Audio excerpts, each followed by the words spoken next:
Boa tarde a todos. Estão me ouvindo bem?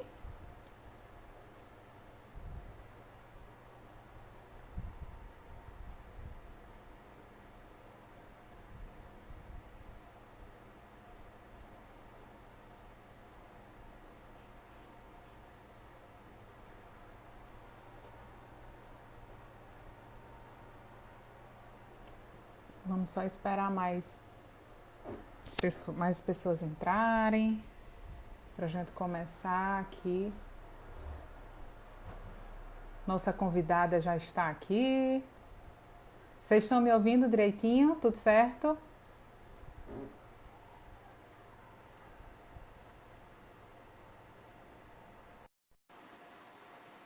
O áudio tá bom? Tudo ok?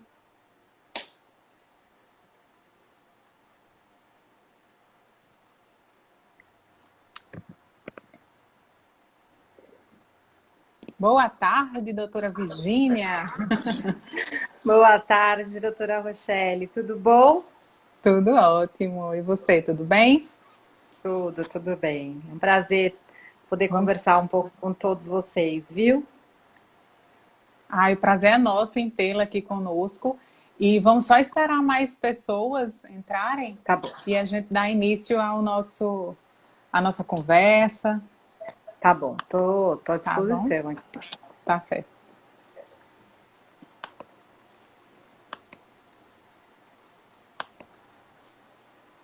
O áudio tá bom, Virgínia? Tá tudo Para certinho? mim tá perfeito. Eu tô ouvindo super O seu bem. também. O seu tá Então ótimo tá bom. também. Olha aí quem entrou, doutora Thaís, nossa querida Thaís. Grande beijo.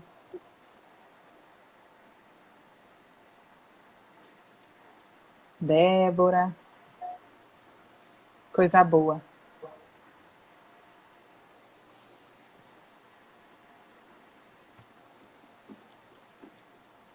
Vamos começar, então? Vamos lá? Já Vamos e começar. 2. Vamos lá. Vamos sim. Então, boa tarde a todos que estão aqui nos assistindo nessa live. Esse é o segundo episódio do Agir com Propriedade. Na verdade, como nós somos a agência de inovação da universidade, da UFRN, né? Universidade Federal do Rio Grande do Norte, a gente tem sempre uma preocupação de disseminar a cultura da propriedade intelectual para os nossos alunos e os nossos professores. Já que a propriedade intelectual, né, nós que somos um grande laboratório, um grande centro de desenvolvimento tecnológico, a gente precisa que os nossos pesquisadores tenham conhecimento da importância que é proteger, né, registrar suas marcas, depositar suas patentes, registrar seus softwares, enfim. Então, hoje nós contamos aqui com a presença da doutora Virgínia Maluf, ela que conheci no congresso, né, doutora? É, E nós nos na BPI. conhecemos a BPI, no Congresso Internacional de Propriedade Intelectual. E desde então a gente ficou super próxima. E a doutora Virgínia, ela vou lhe apresentar aqui. Não dá para falar seu currículo inteiro, tá? Não vai dar para Imagina. falar tudo, mas eu vou resumir um pouco. Doutora Virgínia, ela é sócia da Faguri Maluf Sociedade de Advogados, graduada em Direito pela PUC, de São Paulo.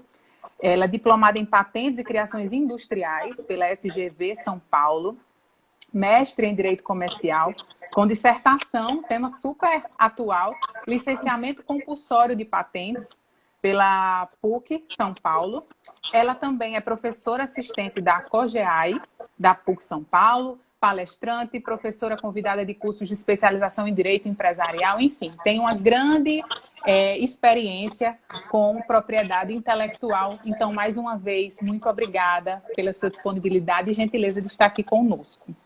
Imagina. Obrigada a vocês e todo o pessoal da Agir e da UFRN pelo convite e pela iniciativa de debater sobre um tema tão importante para toda a comunidade, né? Para a comunidade científica, para a comunidade jurídica. E é um prazer estar aqui.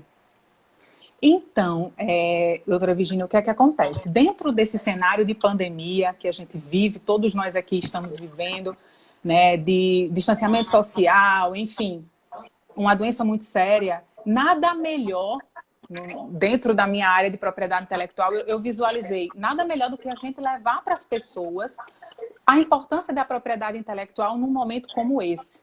Já que eu sempre gosto de falar que propriedade intelectual é sinônimo de empreendedorismo, inovação, desenvolvimento econômico. Então, é muito importante a gente mostrar aqui no dia a dia, né, das pessoas que a gente está vivendo, essa importância. Vou só fazer um breve resumo e aí a gente começa de verdade a nossa live. A propriedade intelectual, a gente sempre, para os universitários, professores que não têm muito conhecimento tão próximo da propriedade intelectual, a gente geralmente diz que estuda a relação de inventor, autor e suas criações e suas invenções. Então, existem 3 grandes subgrupos. Doutora Virginia, por favor, me corrija se eu estiver errada.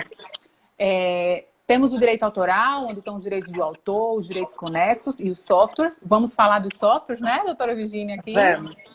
Temos a propriedade industrial, onde estão as marcas, patentes, os desenhos industriais, as indicações geográficas, e onde a gente estuda a questão da concorrência desleal, e a proteção sui generis, cultivares e topografia de circuito integrado. Então, vamos lá. Vamos começar aqui o nosso debate da importância da PI dentro dessa conjuntura. A palavra é sua, doutora Virginia. Na verdade, a gente temos vivido tempos estranhos e difíceis que eu acho que nunca ninguém imaginou passar por essa situação que nós estamos passando, né? Mas eu sou partidária de que tempos difíceis e situações difíceis levam a humanidade como um todo a uma evolução e principalmente a buscar soluções adequadas para essas questões que estão surgindo, tá? E eu acho que a tecnologia, a inovação, ela está extremamente atrelada com essa questão da Covid e dessa situação que a gente tem enfrentado.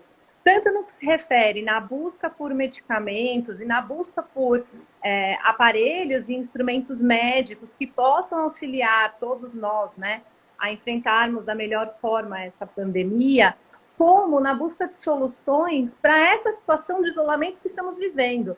Porque o que temos visto é que, na verdade, não só há invenções, há um desenvolvimento tecnológico nesse momento, não só para as áreas relacionadas com a propriedade intelectual, com a Covid, mas também para outras áreas. Então, assim, a gente viu o desenvolvimento de drones, cada vez um desenvolvimento maior de drones para entregas de mercadorias. A gente viu também o desenvolvimento de blockchains específicos para agilizar o atendimento de pessoas que potencialmente podem estar contaminadas pelo vírus. Então, isso faz com que a equipe médica ela fique um pouco mais resguardada em relação ao contato com o paciente e diminuindo, assim, a chance de contaminar essas pessoas. Então, a gente tem uma gama de atividades que precisam, nesse momento, de atenção dos pesquisadores e da sociedade em geral, tá? Nós temos desde softwares, por exemplo, aplicativos que têm sido desenvolvidos para facilitar o nosso dia a dia, para facilitar a nossa vida. Então, softwares, esses não deixam de ser aplicativos que a gente conhece, todo mundo conhece, né? Todo mundo entra lá nas suas lojas e baixa seus aplicativos favoritos, seja de compra, seja de entrega. Softwares são aplicativos, são softwares. E softwares são direitos protegidos pela propriedade intelectual, tá?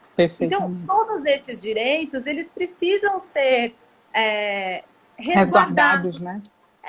Então, é muito comum, por exemplo, eu sempre brinco que a gente vê nas startups, né, voltadas para a tecnologia, você sempre conversa com jovens muito animados, super empolgados e falam: ai, doutora, tá, eu desenvolvi um aplicativo que vai revolucionar o mercado X.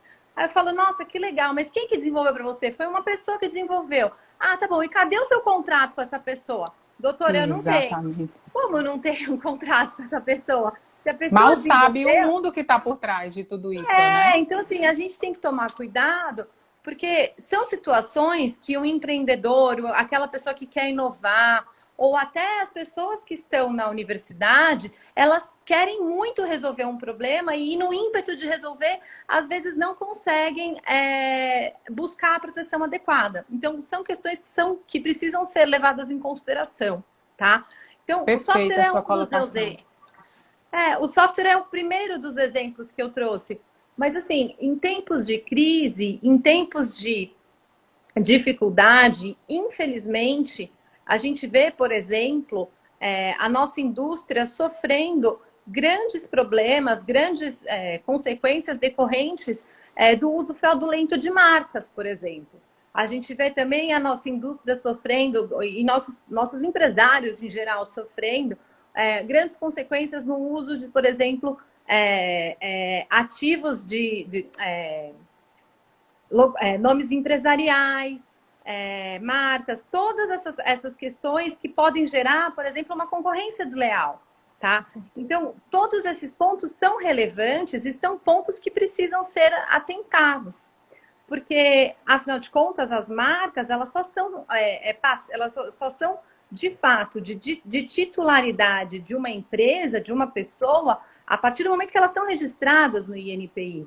Então, você que está investindo num negócio, você que está buscando galgar o seu espaço naquela área de atuação, você tem que se proteger, porque você constrói um nome, constrói uma identidade, constrói uma marca, só que se você não proteger, se você não for ao INPI e obtiver esse registro, você vai ter um problema. Você vai facilitar a vida para aqueles que não tiveram Essa o ar do preocupação, né? trabalho, o ar do trabalho que você teve.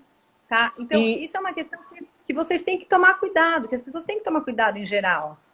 É verdade. Inclusive, essa é uma grande preocupação, né? A agência de inovação, a Agir, dentro da universidade, ela tem esse papel. Ela tem esse papel, tanto a gente faz a gestão dos ativos da propriedade intelectual. Eu acabei não me apresentando, eu sou Rochelle Barbosa, sou advogada e sou assessora de propriedade intelectual aqui, né? Lá da agência, estou home office. Da Agência de Inovação da UFRN. E uma grande preocupação nossa, Virginia, é exatamente essa. É colocar na cabeça dos professores e dos alunos essa importância da proteção. Porque a gente tem muito desenvolvimento tecnológico. Então, imagina só, geralmente os professores e alunos, eles têm muito aquela preocupação, e é o nosso público aqui, acredito eu que maior, e eles, geralmente, quem cria, a criação é como se fosse um filho, né? Quem criou quer dizer para todo mundo, olha o que eu criei. E peraí, gente, vocês precisam ter a consciência de que precisam se proteger sob pena de outras pessoas se aproveitarem da sua invenção e ganharem até dinheiro em cima dela. Claro. Então, o papel da agência na universidade, a gente dá todo esse suporte aos professores e alunos nesse sentido. Com relação aos softwares, eu gostaria até de deixar aqui, nessa oportunidade, registrado que na universidade, nessa época de pandemia, a universidade tem desenvolvido, tem ajudado muito a sociedade nesse sentido. Então, eu não vou citar não vou saber citar o nome de todos os grupos de estudo que estão desenvolvendo softwares, mas nós temos o IMD, que é o Instituto Metrópole Digital, nós temos o LAIS, que eles são dois exemplos, mas, enfim, tem muitos grupos competentes na universidade que estão desenvolvendo software de gestão de leitos, para identificar, enfim, para auxiliar. E o software vem muito isso, é como você estava falando. Não é só um medicamento, a gente às vezes acha que, peraí, propriedade intelectual, patente e medicamento. Não, mas é todo um sistema por trás. É isso mesmo. É importante que as pessoas vejam que você precisa se proteger desde uma questão simples, ou estar preparada para se proteger desde uma questão simples, vamos imaginar assim, no nome da sua empresa, até questões mais complexas. Por exemplo, uma patente de um remédio, de um equipamento que eventualmente seja desenvolvido pela universidade ou pelas empresas, né? E é legal a gente perceber nesse momento, Michele, que algumas empresas, elas têm, por exemplo, mudado um pouco as suas marcas nesse exato momento, né? Para se adaptar a essa nova realidade. Então, a gente tem, por exemplo, o Mercado Livre, que tinha a marca das pessoas dando duas mãos, o negócio fechado, né? E agora as pessoas estão com os cotovelos. Os cotovelos. A gente tem, por exemplo, o McDonald's, que tinha os arcos juntos, agora os arcos são separados.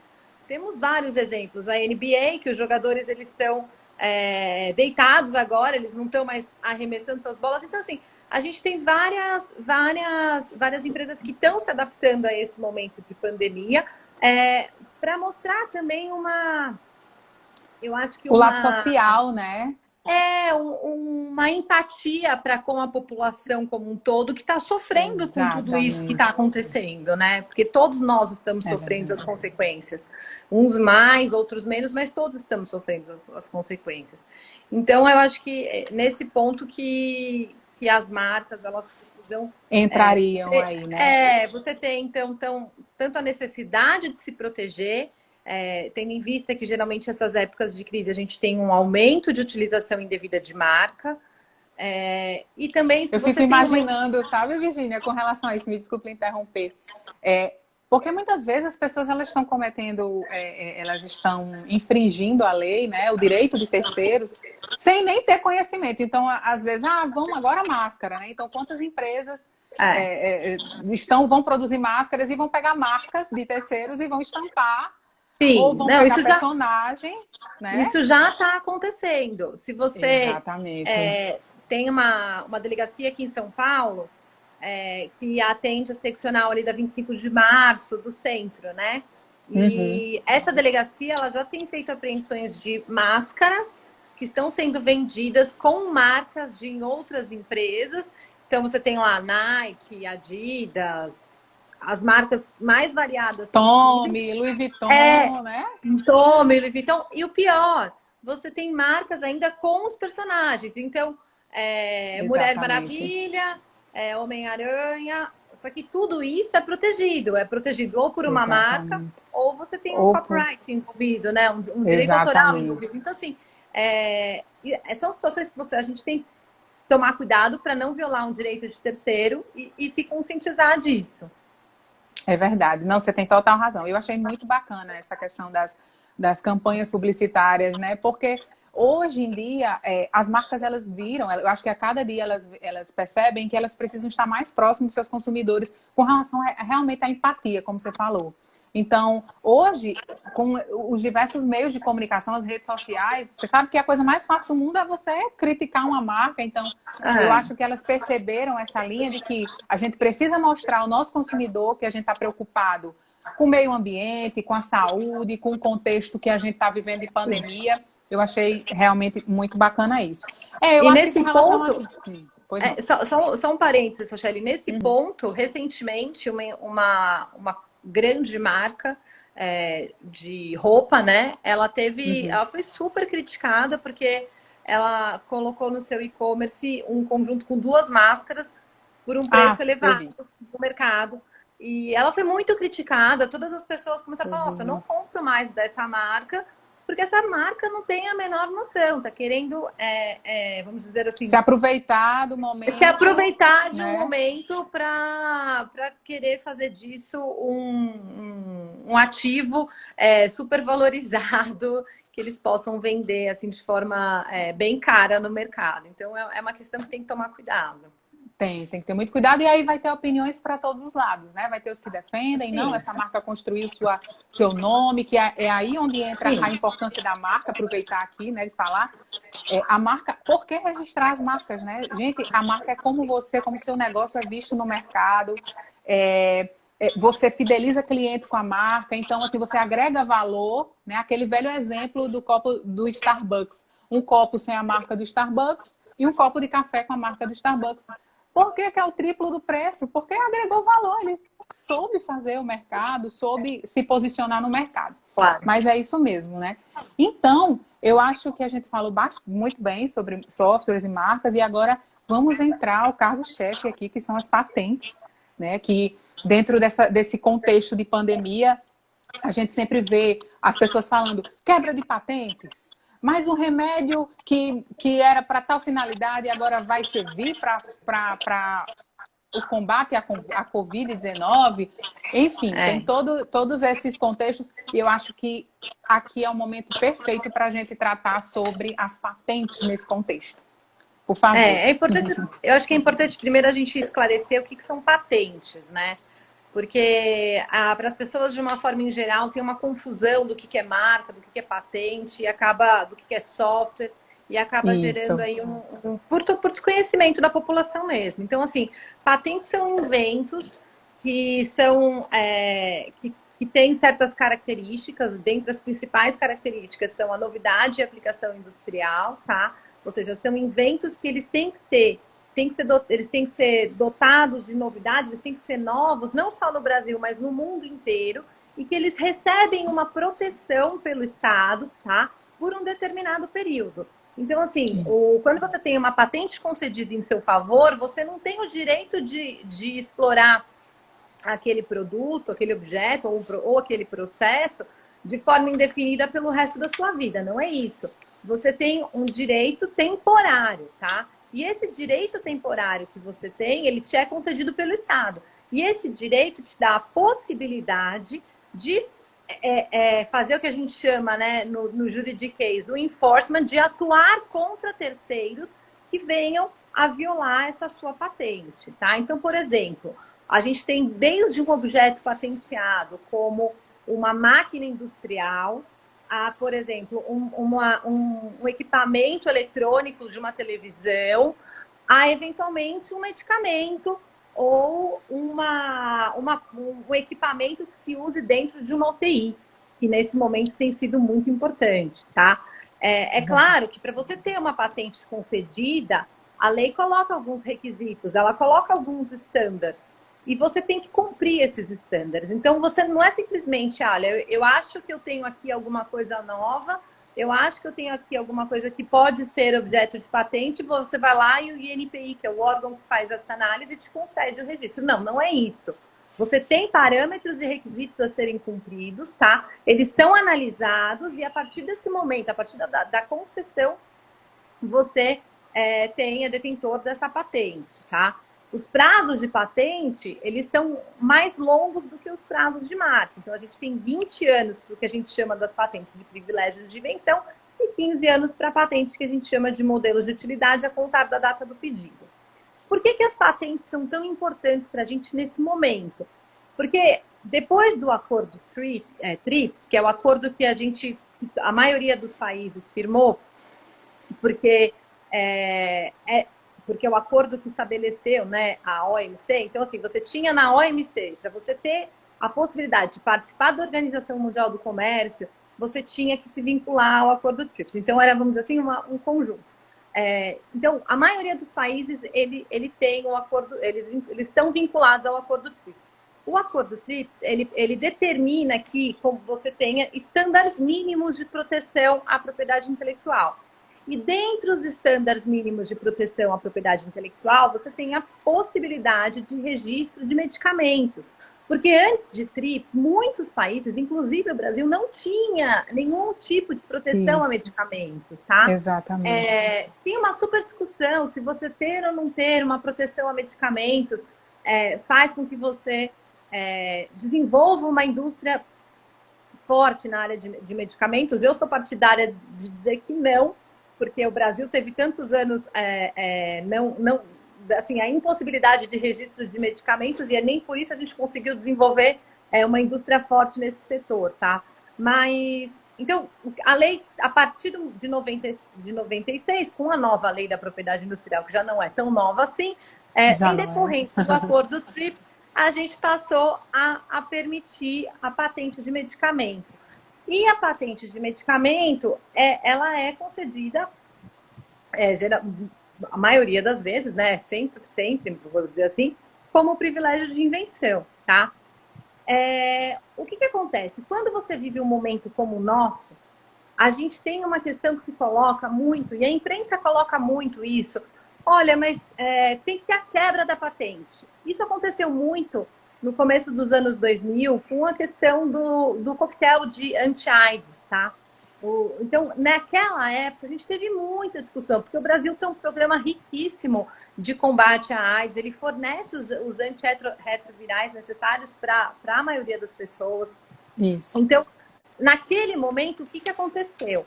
Muito se discutia o preço que o governo federal ia comprar esses medicamentos das indústrias farmacêuticas, tá? E a grande questão muitas indústrias, e aí ficava, na verdade, naquela época, saía notícia no jornal, o governo vai quebrar a patente do medicamento X, o governo vai quebrar a patente do medicamento Y. E ficava aquela negociação entre governo e empresa para se chegar a uma questão, aí, a um bom ponto para as empresas fornecerem um medicamento para o governo federal.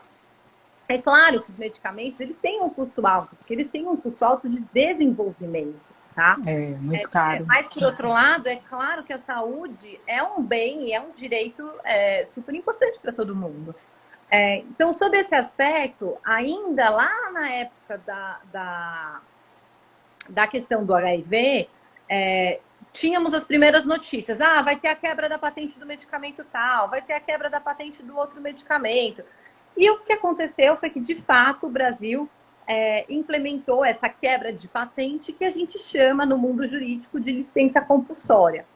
O que é licenciar? Né? Eu acho que é bom a gente falar e explicar isso, porque muitas pessoas não sabem o que é licenciar, mesmo pessoas que estão relacionadas à área do direito. Eu brinco com os meus alunos que licença é um aluguel. Então, eu licencio a minha marca para você, ou seja, eu alugo a minha marca para você fazer uma coisa X, um produto X por um determinado tempo. E a mesma coisa em relação às patentes. Então, assim, eu posso explorar a patente, Virgínia, diretamente, ou eu posso falar para a Rochelle, olha, produza aí na sua fábrica a patente desse desenvolvimento que eu tive aqui, tá? E aí, o que acontece? A pessoa tem uma licença. Essa licença, em regra, ela é voluntária, ou seja, ele é um contrato negociado pelas partes que chegam num bom termo de preço, de prazo e de condições e ela acontece e ela é cumprida regularmente. Só que a legislação, ela estabelece, ainda em decorrência do acordo TRIPS também, ela estabelece que em certos casos há a possibilidade de se estabelecer uma licença compulsória, ou seja, uma licença que não é uma licença negociada, uma licença imposta, tá? A própria lei da propriedade industrial, ela fala, né? Então, lá começa, as disposições da licença compulsória começam lá no artigo 68. Então, ela vai falar que o titular da patente pode ficar sujeito à licença compulsória se ele utilizar de forma abusiva, se ele utilizar abuso de poder econômico. Abuso de poder econômico, ou se ele não explorar, ou seja, ele tem simplesmente a patente, mas ele não explora no Brasil, ou se ele não explorar com a capilaridade necessária para atender os interesses da população. Aí o que acontece? Um particular nessas situações pode chegar para o INPI, né, formular um pedido de licenciamento compulsório da patente, o pedido vai ser analisado, o titular vai ter possibilidade de se defender e tal.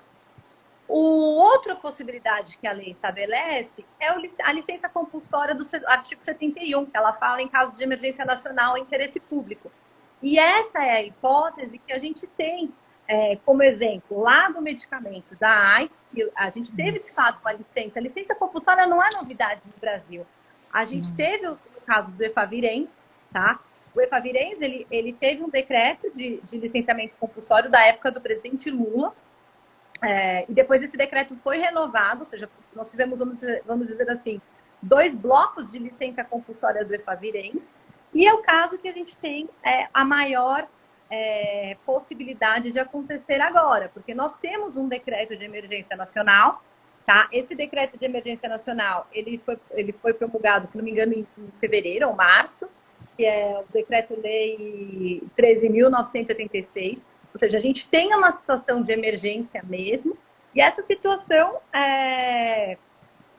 ela está colocada e muito provavelmente, se houver algum medicamento, dentre esses medicamentos que se tem objeto de patente aqui no Brasil, que sirva, de fato, para resolver o problema da Covid, tratar a Covid, será um medicamento que pode ser objeto de licença compulsória.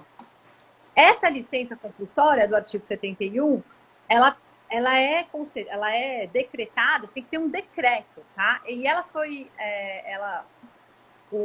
o artigo 71 foi regulamentado pelo decreto 3.201 de 99, que ele regulamenta essas possibilidades. E ainda assim, essa licença compulsória, para ser concedida, ela tem que ser objeto de um decreto presidencial, tá? Então, você tem todo um trâmite legal para isso. Esse decreto presidencial, ele tem que conter o prazo da licença, tem que conter enquanto o titular vai ser remunerado. Porque ela é compulsória, mas não é porque ela é compulsória que ela é expropriatória. Isso. Ela não é Muita gratuita. gente pensa isso, né? Ah, não, Pessoas... quebrou a patente, teve a licença compulsória, o titular não vai receber nada. Não, gente, não é assim. Vai ter vai ter o valor que digamos assim, que o poder público vai poder arcar com aquela medicação, né? Sim, sim. E no caso do Efavirenz era 1,5% do valor do medicamento, tá? Só para a gente ter aí um parâmetro de exemplo. Então, é claro que hoje, diante da pandemia que a gente vive, há a possibilidade da decretação de uma licença compulsória de qualquer patente, seja de um medicamento, seja por exemplo, de um respirador, que nós estamos tão necessitados de respiradores. Só que é importante, Rochelle, a gente ter em mente que o licenciamento compulsório, no momento atual, ele não é a solução para todos os problemas. Porque a gente não tem uma indústria hábil a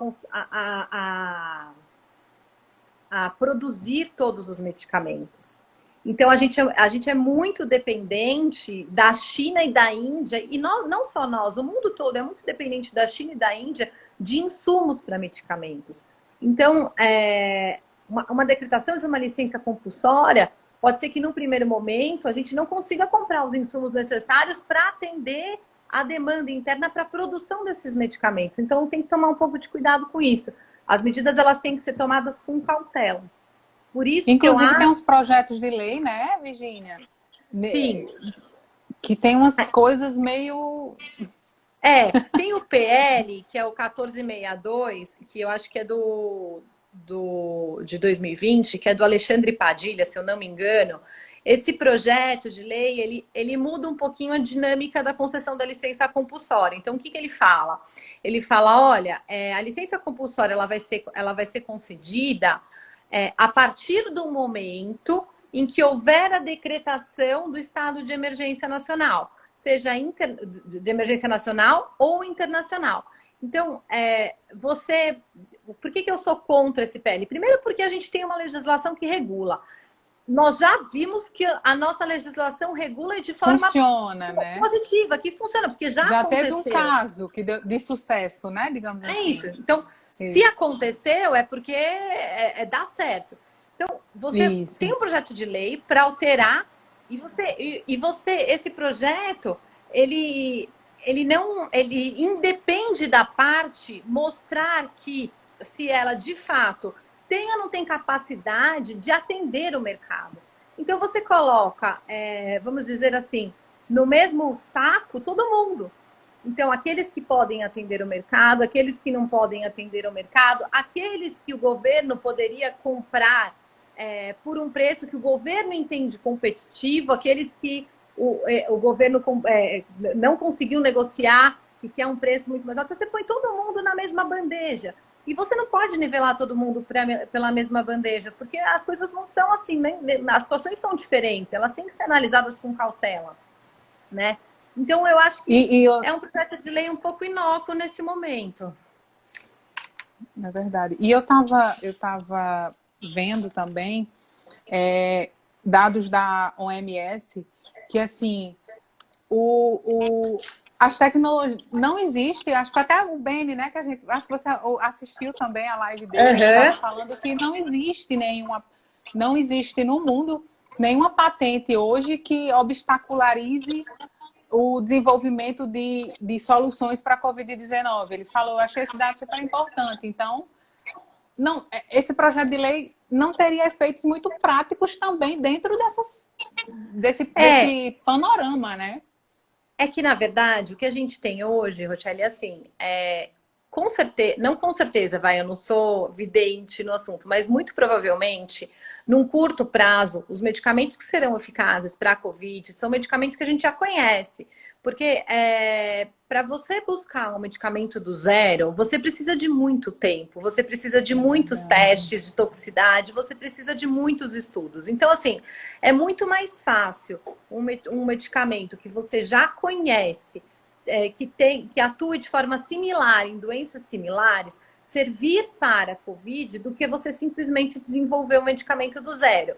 E as indústrias, de forma geral, elas têm demonstrado o que eu comentei no começo, essa empatia, e têm falado, olha, se você quer estudar o meu medicamento para que você verifique se ele de fato é aplicável para a COVID, estude, vá, siga. Isso. É importante que a gente tenha o antirretroviral, que é o Kaletra, que é um medicamento para AIDS, que está na lista dos medicamentos do governo da saúde, do Ministério da Saúde, que ele está sendo estudado como um possível medicamento eficaz no combate à COVID. E o próprio titular das patentes relacionadas com o Kaletra, já falou que já se manifestou publicamente de que não vai exercer os seus direitos de patente em relação a esse momento da pandemia, em relação à Covid, tá?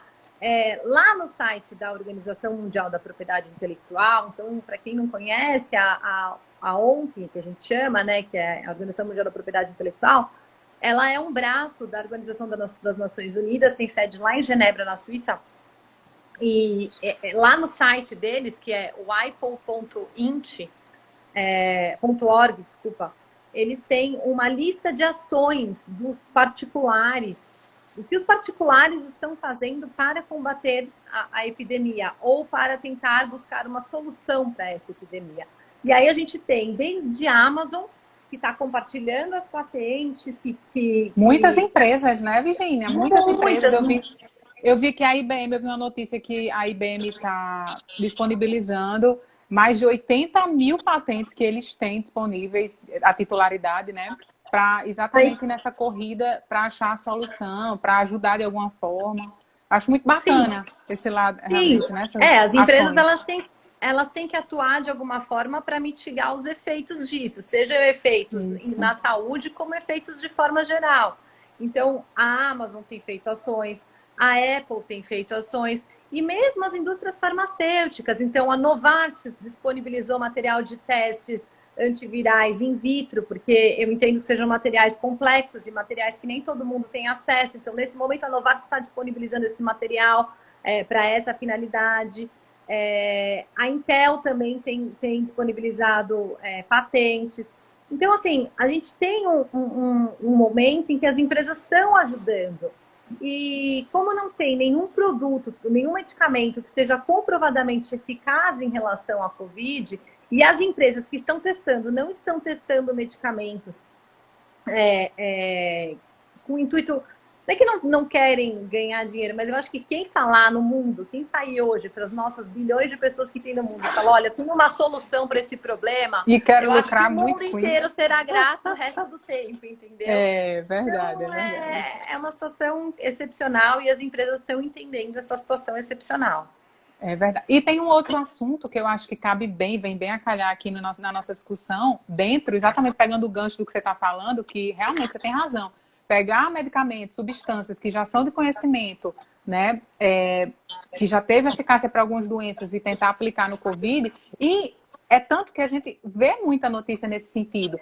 Medicamento para tal doença, está testando, está dando efeito tal, não está dando efeito. E aí entra outra grande discussão, uma discussão super importante e não menos curiosa e interessante, que são as patentes de segundo uso, né? Ou seja, como é isso, né? Eu acho que é bem bacana a gente também tratar disso aqui para os nossos telespectadores.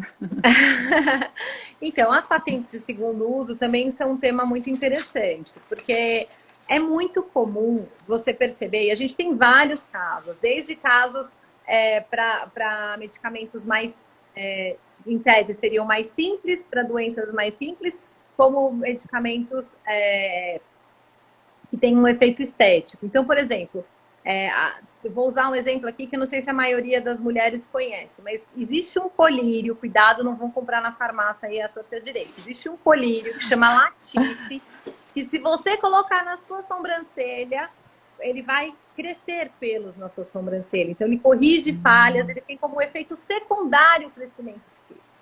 É comum a gente ter medicamentos que têm atuação secundária.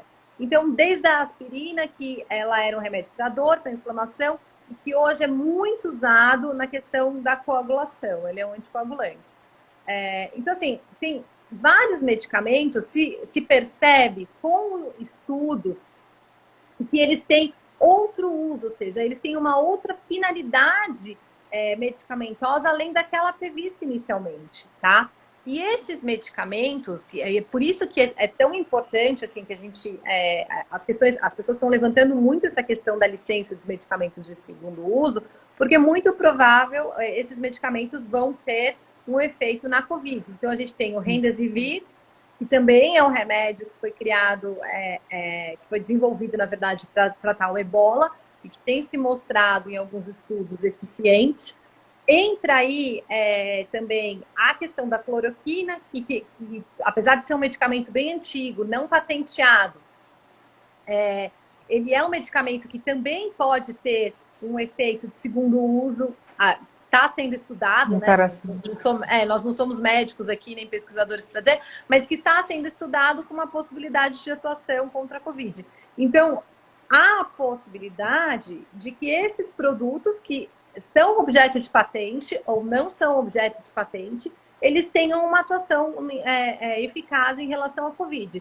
E aí se questiona, bom, mas se ele já era um produto conhecido, eu teria mesmo a possibilidade de obter uma patente para esse medicamento de segundo uso? Sim, a gente tem essa possibilidade aqui no Brasil. O manual de patentes... A TRIPS prevê tudo, a TRIPS, né, prevê direitinho que pode, possibilidade. Tem uma estrutura jurídica que caberia, sim, a concessão de patentes para esses medicamentos. É claro que você tem que demonstrar que ele é uma substância específica para um problema específico e que esse problema é novo em relação a essa substância, tá? Mas há, sim, a possibilidade. Eu acho, Rochelle, que ainda que uma empresa perceba que ela tem um medicamento que é eficaz em relação à Covid e que ela poderia obter uma patente de segundo uso, muito provavelmente ela pode abrir mão desses direitos por uma questão de marca mesmo, uma questão de posicionamento no mercado. Sem dúvida, ela lucraria muito mais, né? Com essa boa imagem, ela poderia lucrar muito com essa boa imagem de realmente disponibilizar a um custo, ou até sem custo, não sei, mas a um custo mais baixo, pelo menos, bem mais baixo. Porque com certeza vai ser um medicamento muito utilizado. Com certeza, é muito esclarecedor. E outra coisa que eu acho que é outro tema que eu acho bem importante de falar aqui é as ações também do INPI, né? Para quem não sabe, eu sempre digo que quando eu vou, eu sempre nessa ação de disseminar a cultura da propriedade intelectual, a gente sempre dá muitas palestras pela universidade para essa conscientização e eu sempre pergunto nas palestras, quem aqui sabe o que é o INPI? E assim, às vezes as palestras são para dezenas de pessoas e 2, 3 levantam a mão. O que eu acho isso muito problemático, sabe, Virgínia? Porque você concorda comigo que um país onde as pessoas não sabem, não conhecem o órgão Instituto Nacional da Propriedade Industrial, onde a gente faz os registros de marca, de software, de patentes, a possibilidade que essas tecnologias se percam é muito grande e nós que somos um povo tão criativo, tão empreendedor, e a nossa própria população desconhece do INPI, né? É um outro problema que eu acho grande. Eu acho que o INPI, ele tem se mostrado, como a Organização Mundial da Propriedade Intelectual, ele tem se mostrado muito disponível para ajudar nessa questão do combate à Covid. É importante mostrar, entender que o INPI é uma autarquia federal, mas eles continuam trabalhando, tá? Apesar de todas as restrições de circulação, eles continuam trabalhando e têm feito o seu trabalho e continuam dando andamento nos processos que nós temos todos nós, né, advogados que militam na área, temos em relação, caminhando lá no INPI. O INPI ele tem atuado, Rochelle, de forma muito interessante. A primeira coisa que o INPI fez, ele editou uma instrução normativa interna que o que eles criaram? Eles qualificaram potenciais patentes relacionadas com a Covid, ou seja, patentes de medicamentos ou patentes de produtos relacionados com Respiradores, né? Os produtos em respiradores, por geral, exemplo. respiradores, máscaras, todas as patentes que têm relação com a Covid, elas vão ter uma análise prioritária, ou seja, criou-se um mecanismo de analisar prioritariamente esses pedidos de patente, o que é ótimo, porque como o INPI também, né, tem atuado de forma a diminuir todo aquele backlog, ou seja, todo aquele atraso nos exames de patente, mostra também que o INPI quer agilidade para ajudar a sociedade de uma forma geral na concessão dessas patentes, tá? E, em paralelo, o INPI estabeleceu um observatório que ele chamou de Observatório Covid-19. E esse Observatório Covid-19 é um observatório em que eles listam ações e listam produtos que podem ter relação com a pandemia e que podem auxiliar na mitigação dos efeitos da pandemia, tá? É muito parecido com o observatório que a gente tem lá no site da OMP.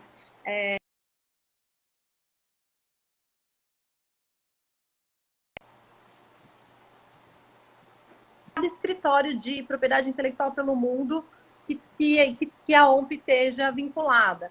Então, você tem lá Brasil, Estados Unidos, ele fala se o prazo está suspenso, se o prazo não está suspenso, como é que estão os efeitos disso, o que eles têm feito, cada instituto tem feito em relação à Covid. Então, é bem importante e a gente tem que elogiar essa ação do INPI, que tem sido uma ação bem relevante. Verdade, concordo. Acho que e eu não esperava menos do INPI, né? Já que realmente lida com os depósitos das patentes no Brasil. Achei muito bacana, realmente. E tá de cara nova, né? O portal tá novo. Hoje está tudo de cara nova. Cara nova. Então é isso.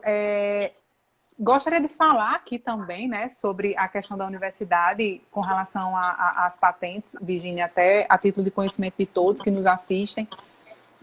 Como eu falei, a UFRN, nós temos muitos depósitos de software, as patentes, inclusive, a UFRN, ela lidera Norte e Nordeste de patentes concedidas. Nós já temos 22 patentes concedidas, né? Dentre tantas outras que a gente tem aí, os pedidos de patente.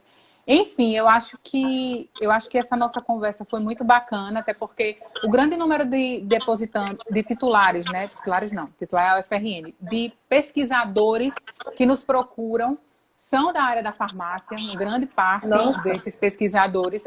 A farmácia desenvolve muitas tecnologias lá, muitos medicamentos, enfim, muitos pedidos de patente vêm da farmácia. Então, eu acho que foi muito esclarecedor para os nossos telespectadores tratar isso dentro desse contexto de pandemia. Vamos lá, deixa eu ver só aqui se tem alguma pergunta aqui para a gente poder finalizar nosso bate-papo. Tem muita gente, nossos colegas, né? Que vieram, a gente fica muito feliz de tê-los aqui. Vamos lá.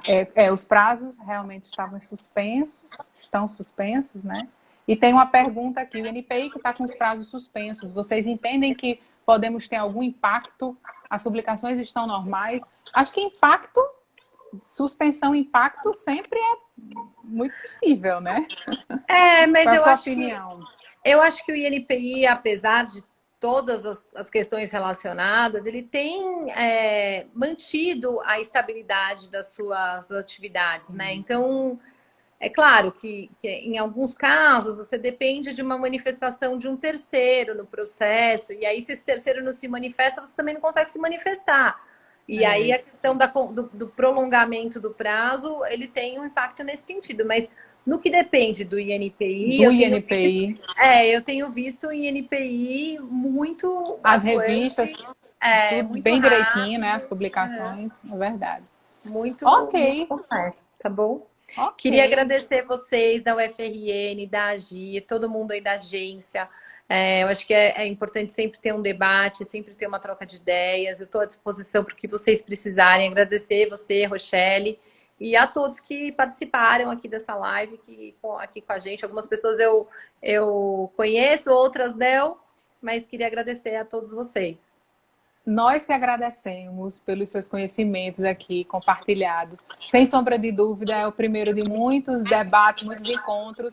E quando essa loucura toda passar, não por videoconferência, mas presencialmente, traremos você para o UFRN para palestrar para os nossos professores e alunos, trazer o seu vasto conhecimento aí no mundo da propriedade intelectual. Mais uma vez, muito obrigada. Obrigada a todos que nos assistiram. E é isso. Um grande abraço, Virgínia. Obrigada. Fiquem Obrigada bem, e muita saúde. se cuidem, fiquem bem, tá bom? Fiquem em casa. Um abraço. Um beijo. Tchau. Um abraço, beijo. Tchau, tchau.